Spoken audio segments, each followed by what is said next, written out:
The crystalline towers of Valdoria stretched across 3 moons and reached heights that pierced the purple skies.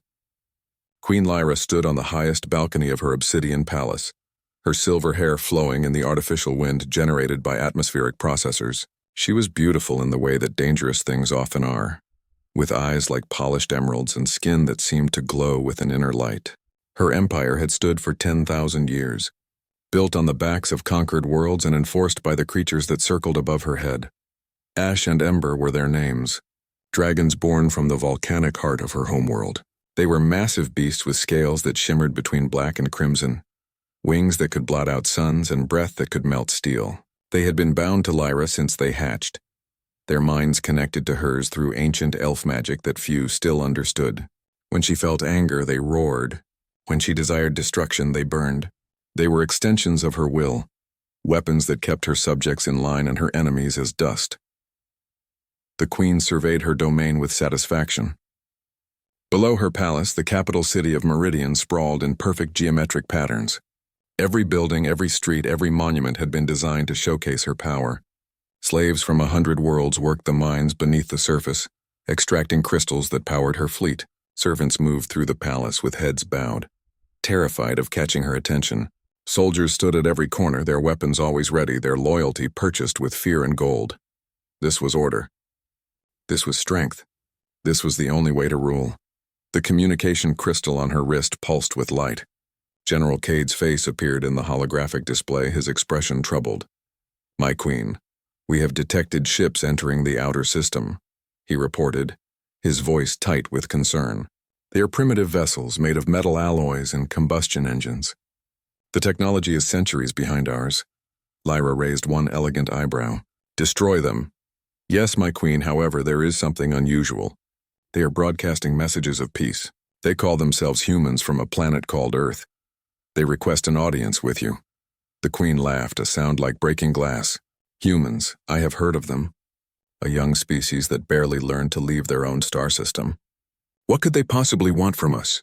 They claim they wish to establish diplomatic relations," Cade continued. "They say they come in friendship."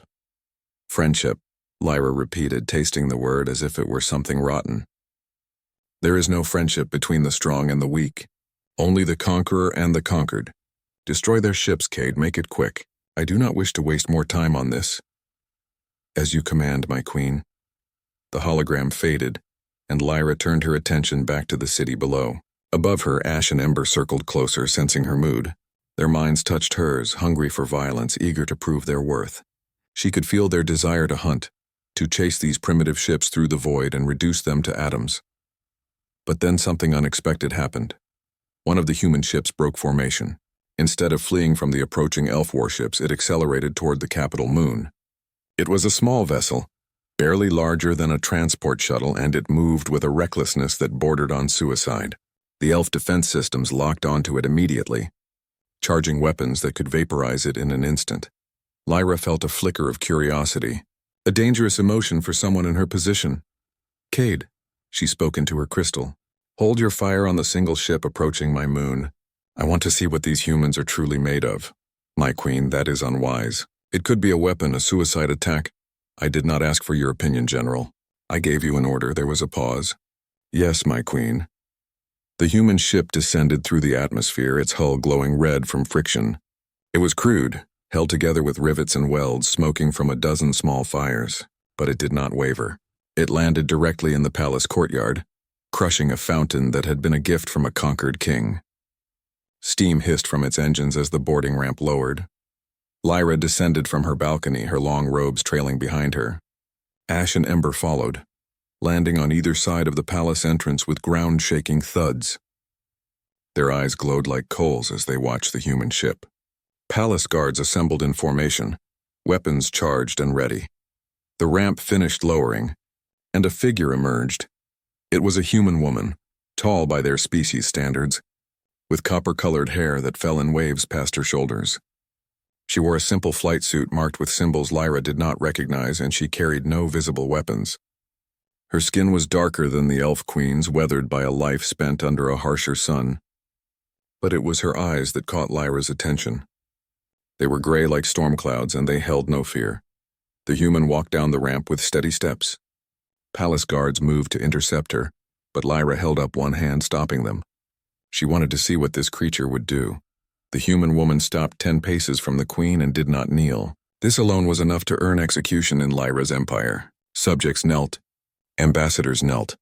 Even visiting royalty from other worlds bent their knees before the elf queen. But this human stood straight, meeting Lyra's gaze without flinching. "I am Maya Collins," the human said, her voice clear and strong. "Captain of the Earth exploration vessel Wanderer. I come to offer you freedom." Behind Lyra, Ash released a low growl that vibrated through the courtyard. Ember's tail lashed, cracking against the stone pavement. The guards raised their weapons higher, waiting for the order to fire. But Lyra was laughing again, genuinely amused for the first time in decades. "Freedom?" she repeated. "Freedom from what, human? I am the most powerful being in this sector of space. I command armies. I rule worlds.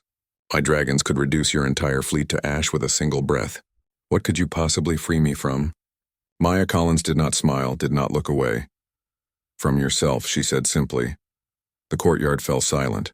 Even the dragons stilled, confused by this response. No one spoke to the queen this way. No one challenged her with words instead of weapons. It was madness. It was insolence. It was treason of the highest order. Lyra should have killed her immediately. A gesture would have been enough. The guards would have fired. The dragons would have burned. This foolish human would have been reduced to carbon in memory. But something stopped her. Maybe it was curiosity about what kind of creature would stand before dragons without fear.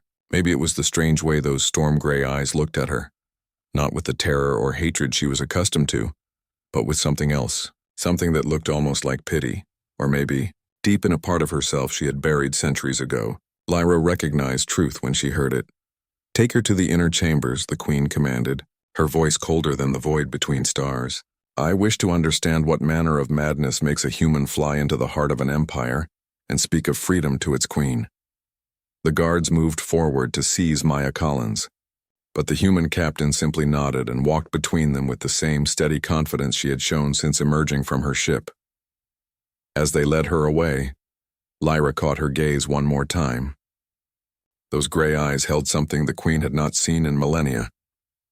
Not fear, not ambition, not greed.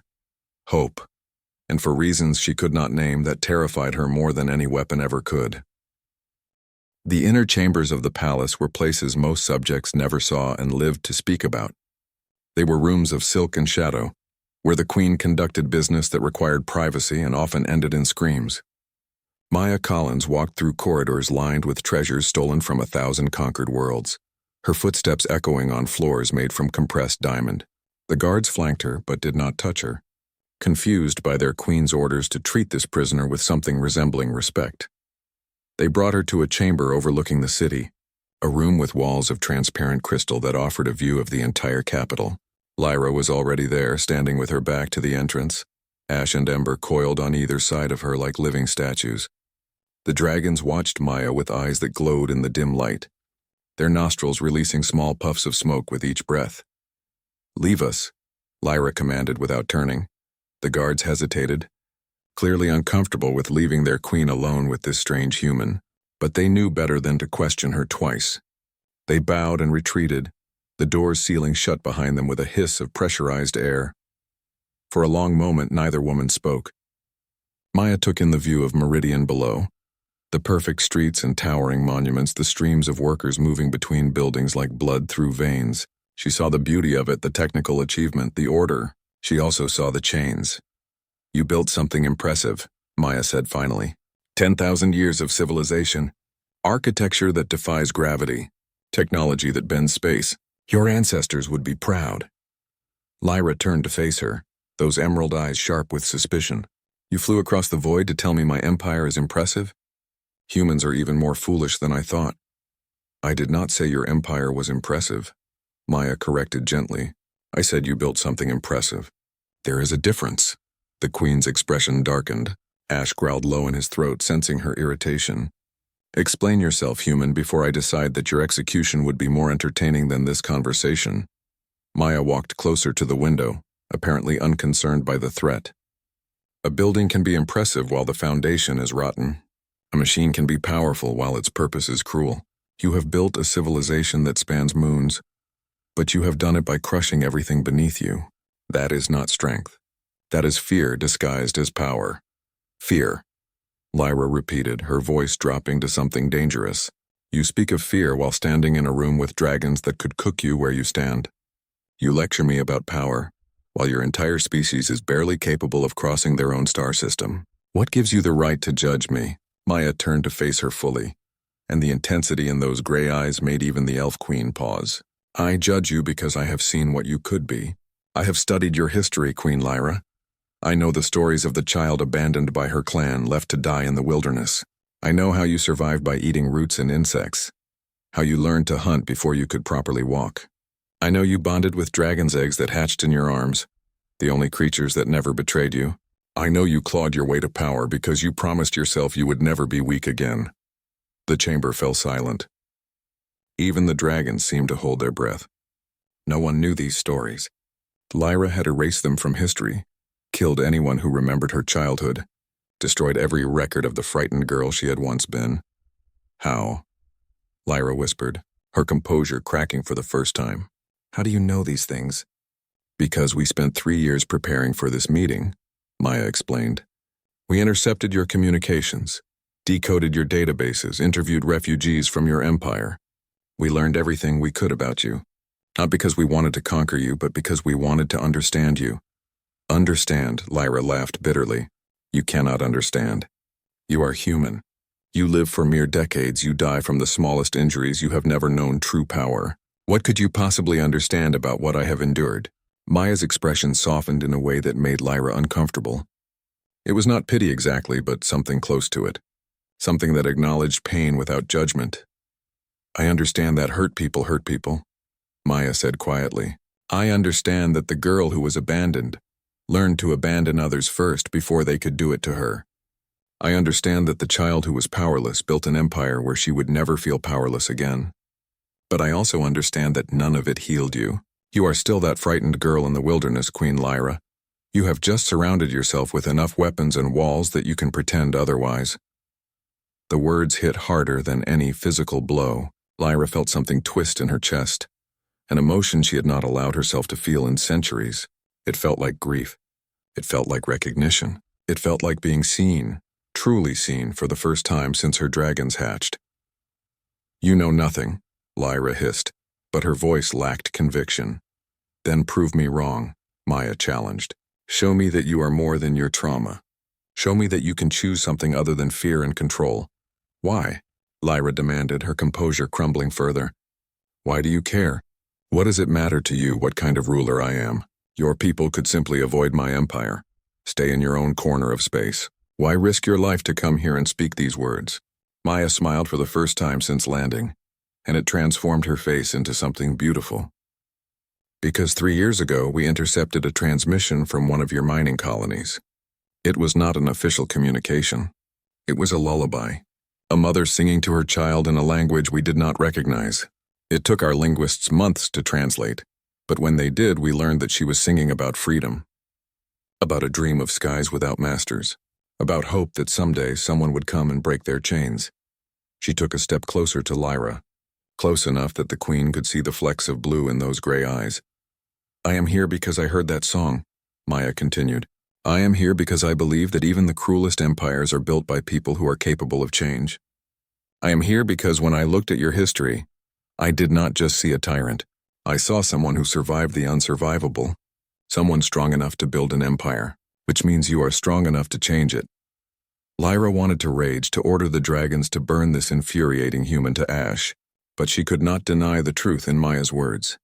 Could not unsee the reflection being held up to her.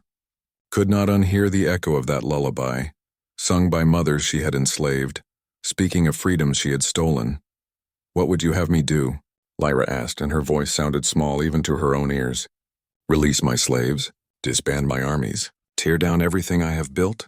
I would have you choose, Maya said simply. Not because I force you, not because you fear me, but because you decide that there is a better way to be strong. The queen walked to the window, looking down at her perfect city, her perfect empire, her perfect prison. Ash and Ember moved to flank her, their warm bulk a familiar comfort. They pressed against her sides, offering the only affection she had known for centuries. "If I do what you suggest, my generals will revolt," Lyra said, thinking through the implications. "Half my empire would rise against me. Rivals I have kept suppressed will see weakness and attack. It would mean war. It would mean losing everything." "Yes," Maya agreed. "It probably would. Then why would I choose that path?"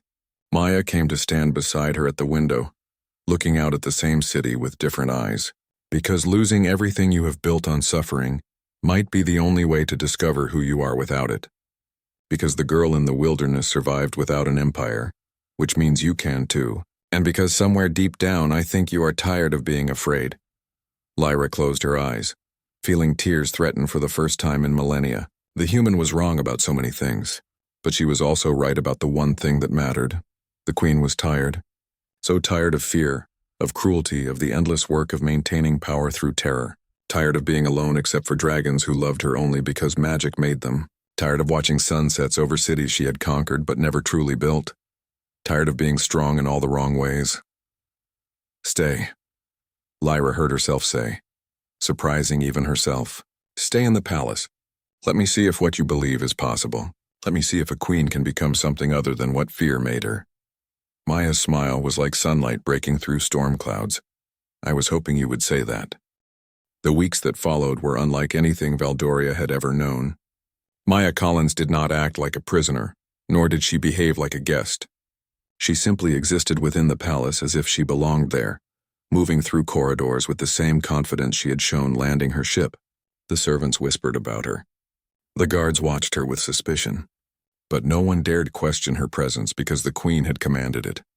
Lyra found herself spending more time with the human than she had spent with anyone in centuries. At first, she told herself it was simple curiosity, a desire to understand what made this species so foolishly brave.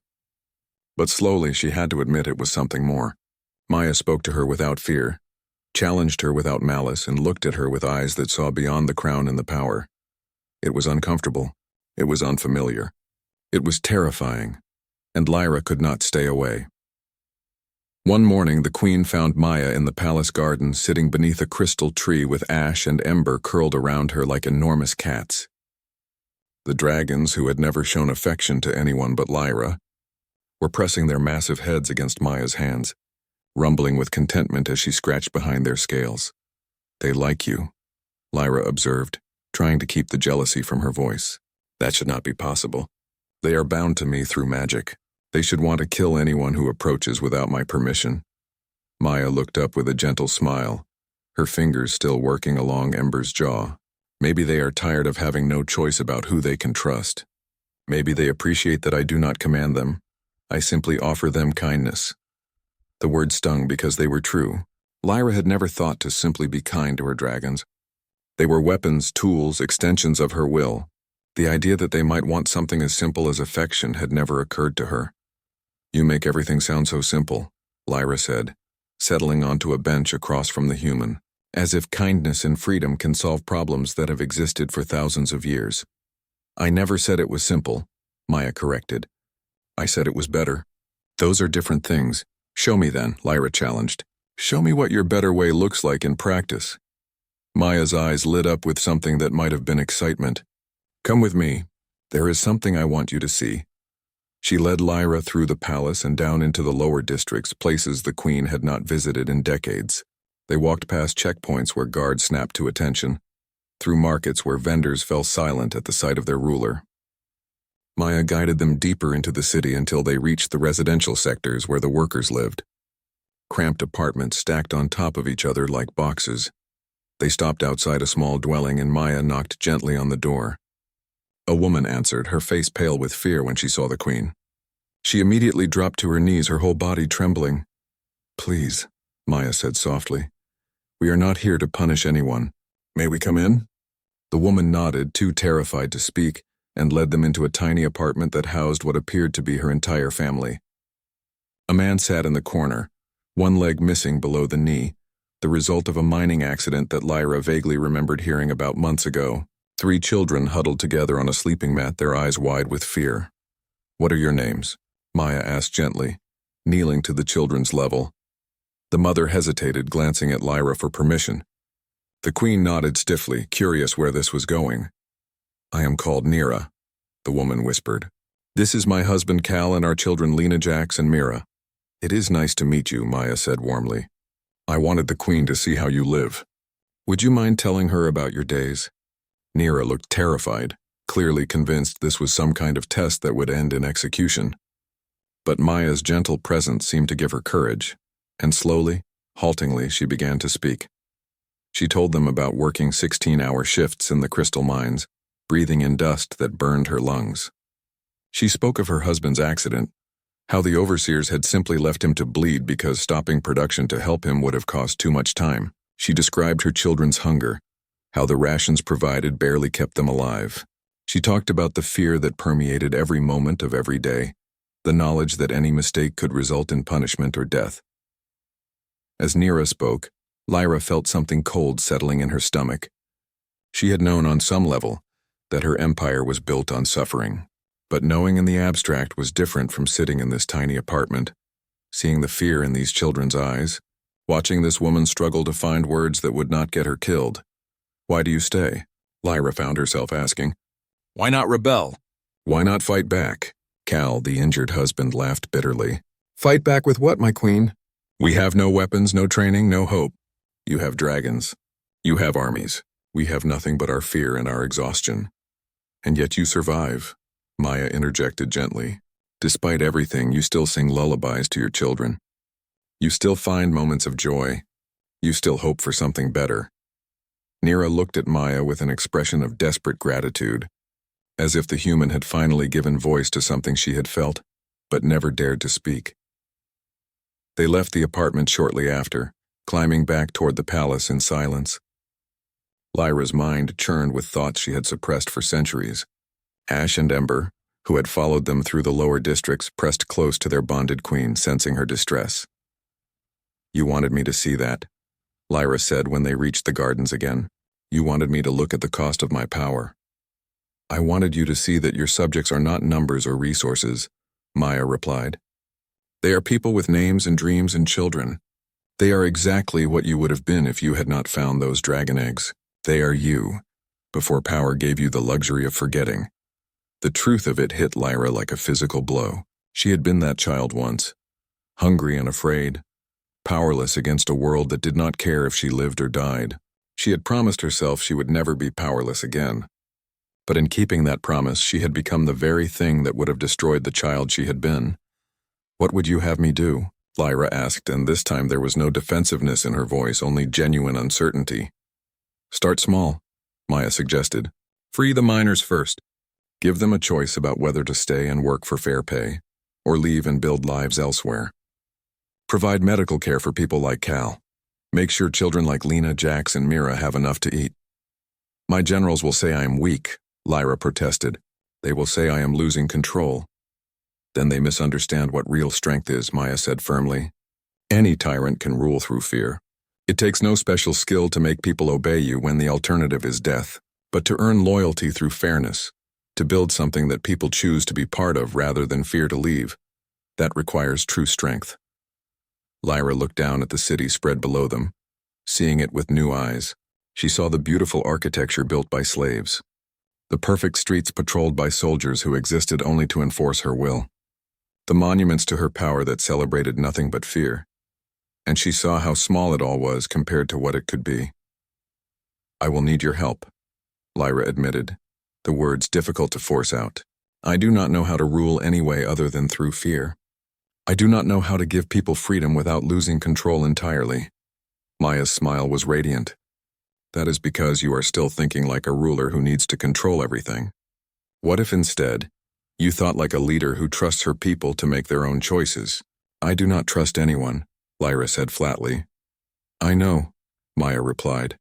"But maybe you could start by trusting me."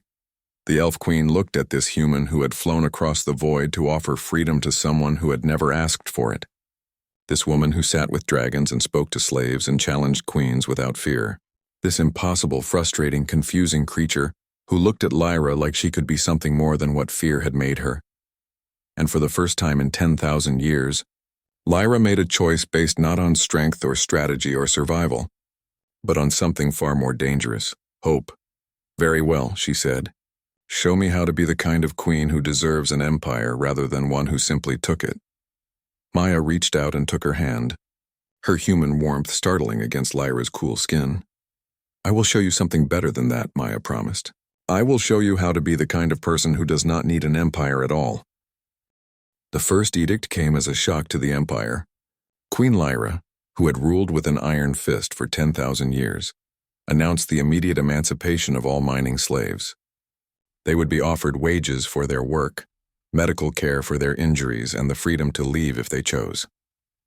The crystal mines would continue to operate, but as businesses rather than prisons. The reaction was immediate and violent. General Cade stood in the throne room, his face purple with rage, surrounded by 24 other military commanders who shared his fury. Behind Lyra, Ash and Ember coiled protectively, sensing the hostility in the air. Maya stood to the queen's right, her presence calm but alert.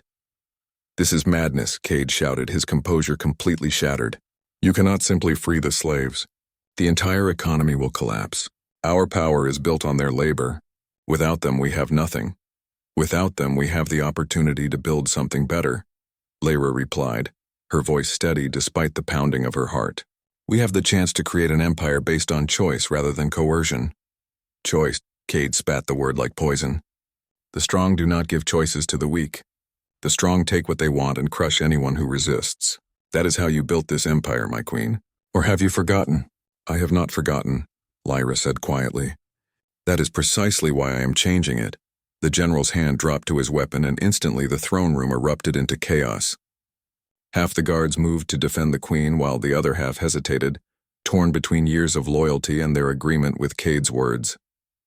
Ash roared, a sound that shook the palace foundations, while Ember's tail swept a wide arc, forcing the commanders to step back. You have been corrupted by this human witch, Cade snarled, pointing at Maya. She has poisoned your mind with weak earth philosophies. She has made you forget what it means to be strong. Maya stepped forward before Lyra could respond, her voice cutting through the tension like a blade. General Cade, I have a question for you.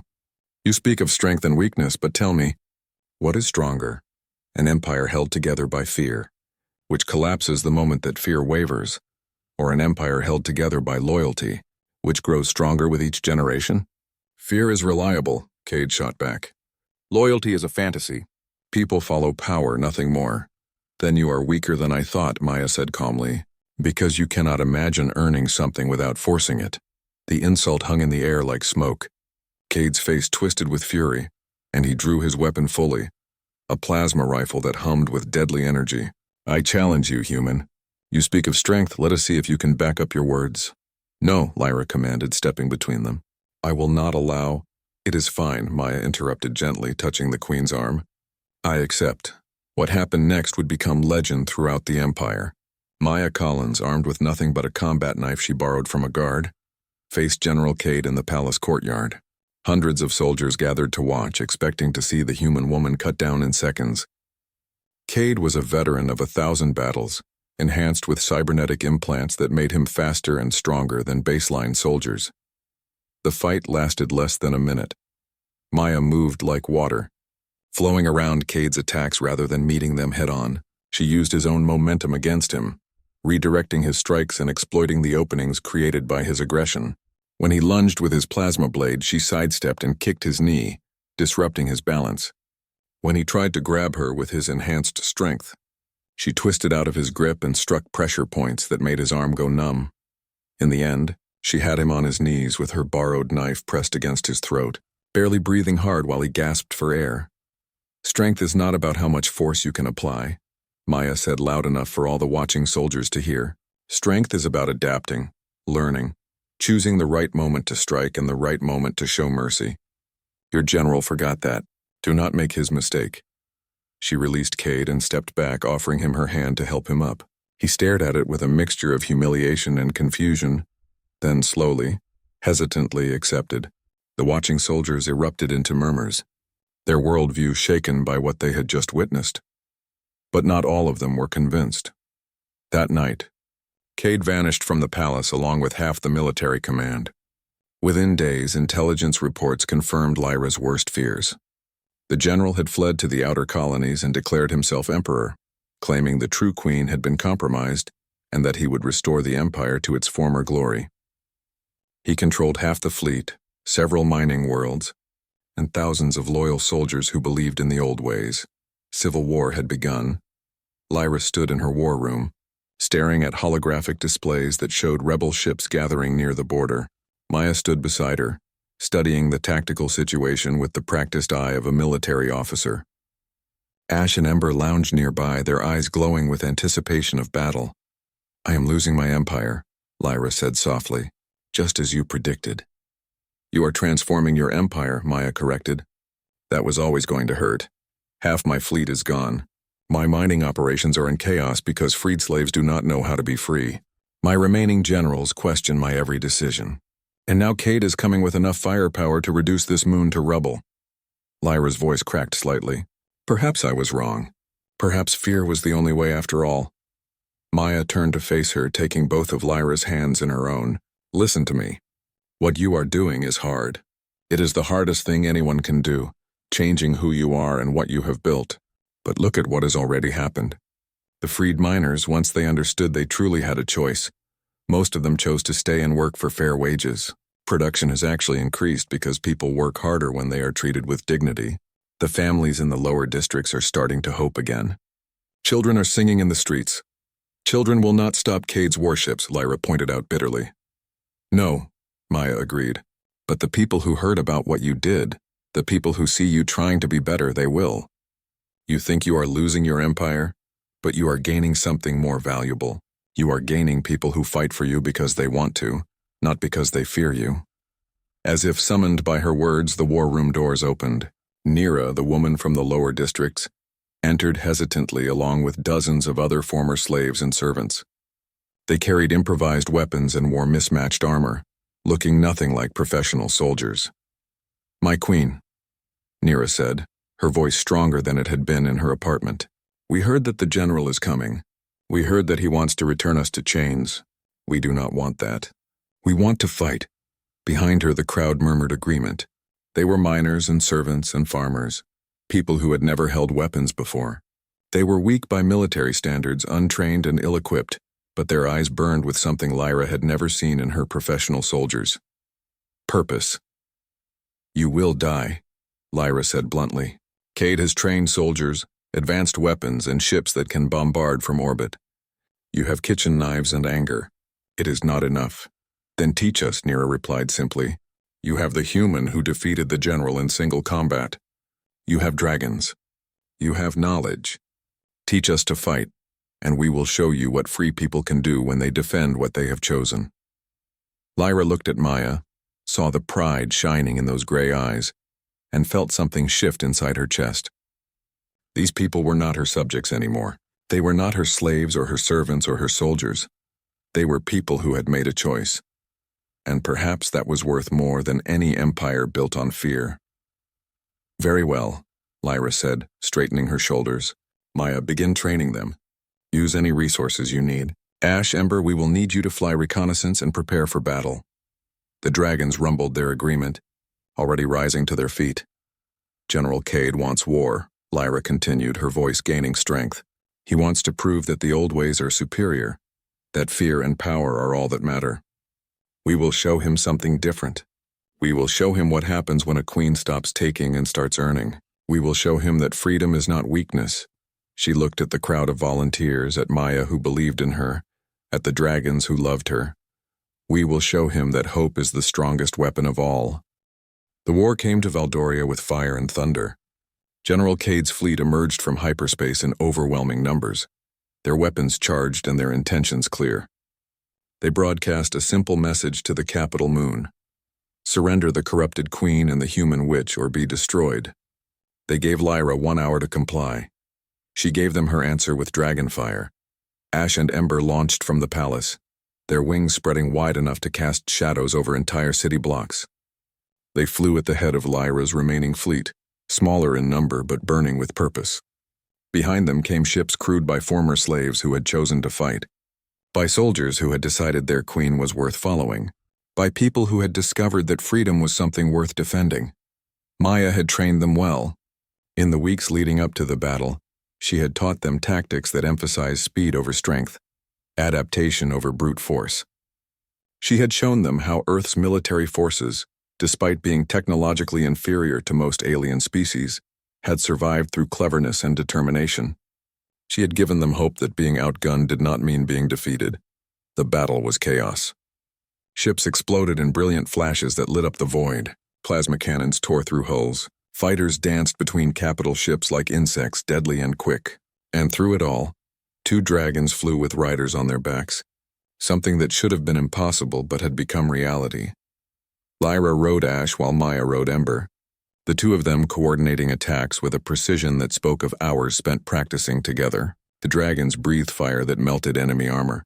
Their claws tore through fighter squadrons, their roars echoed across communication channels and struck fear into rebel hearts. But it was not enough. Cade had numbers on his side, and slowly, inevitably, Lyra's forces were being pushed back. On the palace moon below, ground forces engaged in brutal street fighting. Cade had landed troops in the lower districts, confident that the former slaves would flee or surrender immediately. He was wrong.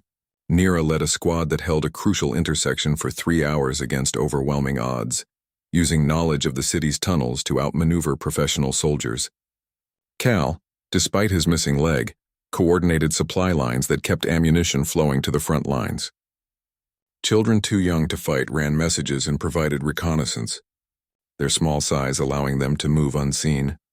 The city that Lyra had built as a monument to her power was transforming into something else entirely. Every street became a battlefield where free people fought not because they were ordered to, but because they chose to. Every building became a fortress defended by those who had decided their new lives were worth dying for. But courage alone could not overcome superior firepower forever. 3 days into the siege, Lyra's flagship took a critical hit. Emergency systems screamed as atmosphere vented into space. The Queen found herself in the command center with Maya, watching their defensive lines crumble on the tactical displays.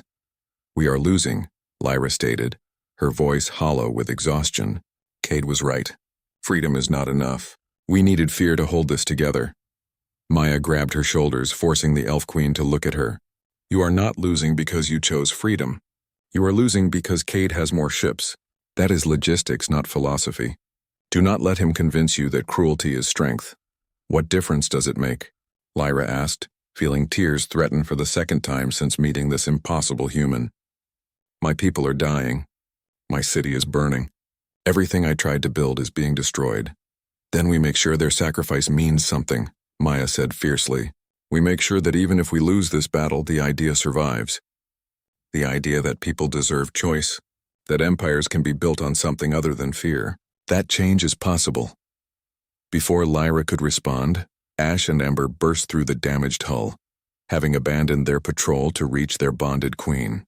The dragons pressed close, their minds flooding Lyra's with love and loyalty and fierce determination. They had felt her despair and came to remind her that she was not alone. And in that moment, surrounded by her dragons and this human who had changed everything, Lyra understood something fundamental. She had spent 10,000 years building an empire because she thought it would make her safe, would ensure she would never be powerless again. But true power was not about controlling others. True power was about having people choose to stand beside you even when standing meant dying. True power was love. "I have an idea," Lyra said suddenly, her mind racing. "But it is reckless and dangerous and probably insane." Maya grinned, that bright, fierce expression that Lyra had come to treasure. "Those are my favorite kind of ideas." What happened next would be debated by historians for generations. Lyra did something no Elf Queen had ever done before. She broadcast a message on open channels, ensuring that every ship in the system could hear her words. "General Cade," she said, her voice clear and strong. "You claim I have been weakened by choosing freedom over fear. You claim that the old ways are superior. I challenge you to prove it. Single combat your champion against mine. Winner takes the empire and the loser surrenders all forces immediately." There was a long pause before Cade responded, his voice dripping with contempt. "You truly have lost your mind, false queen. Very well, I accept. I will face you personally and show the empire what happens to those who forget strength." "You misunderstand," Lyra replied. "I am not my champion." "She is," and she gestured to Maya Collins. who stepped forward with that steady confidence that had first caught Lyra's attention in the palace courtyard. The duel took place on the surface of the capital moon, in the same courtyard where Maya had first landed. Ships from both sides held their fire as the two champions faced each other. Cade arrived in full combat armor, enhanced with every technological advantage his empire could provide. Maya wore a simple flight suit and carried the same borrowed knife she had used in their first fight. "I will enjoy killing you, human," Cade growled. "You have poisoned the mind of the greatest queen this empire has ever known." "I helped her remember who she was before fear made her cruel," Maya corrected. "There is a difference." The fight was nothing like their first encounter. Cade had learned from his defeat, adapted his tactics, fought with the desperation of a man who knew this was his last chance. His enhanced strength shattered stone where Maya had stood moments before. His speed pushed her to her limits. His weapons, far superior to a simple knife, forced her into constant retreat. But Maya had something Cade did not understand. She fought not just for survival but for purpose. Every move she made was informed by the faces of the people she had met in the lower districts. Every strike she attempted was powered by the hope she had seen kindle in Lyra's eyes. Every breath she took reminded her that she was fighting for a future where choice mattered more than fear. In the end, it was not skill or strength that decided the duel. It was belief. Maya disarmed Cade using a technique that sacrificed her left arm to a plasma burn, a wound that made Lyra scream from where she watched. But the gambit worked. The general's weapon went flying and Maya's knife found his throat before he could recover. "Yield," Maya commanded, her voice steady despite the agony she must have felt. Cade stared at her with hate and confusion. "You are weak. You are human. You should not be able to defeat me." "I am not stronger than you," Maya agreed, "but I am fighting for something worth more than power. That makes all the difference." General Cade surrendered. His forces, bound by the terms of the duel, stood down. The Civil War ended not with the annihilation Cade had promised, but with a choice to stop fighting. Weeks later, after Maya's arm had been treated and the city began to rebuild, Lyra stood on her balcony with the human beside her. The empire was changing in ways both frightening and wonderful. Former slaves were becoming citizens. Conquered worlds were being offered independence. The dragons flew with children on their backs, teaching them that power could be gentle. "I destroyed everything I built," Lyra said softly, watching the sun set over her transformed city. "No," Maya replied, taking her hand. "You became something better than what fear made you. You became someone who chose love over power." Lyra turned to look at this human who had flown across the void to offer freedom to a tyrant. This woman who had stood in front of dragons without fear and challenged empires without weapons. This impossible, wonderful person who had seen past the cruelty to the frightened child underneath. "I love you," Lyra said, speaking words she had never thought she would feel, let alone speak. Maya smiled, and it was like watching stars born. "I know. I loved you the moment I saw you could change." The alien queen's empire had burned, destroyed by the very person who taught her what it meant to be free. And from those ashes, something infinitely more precious grew. A choice, a hope, a future built on love instead of fear, and two souls who discovered that sometimes, losing everything is the only way to find what truly matters.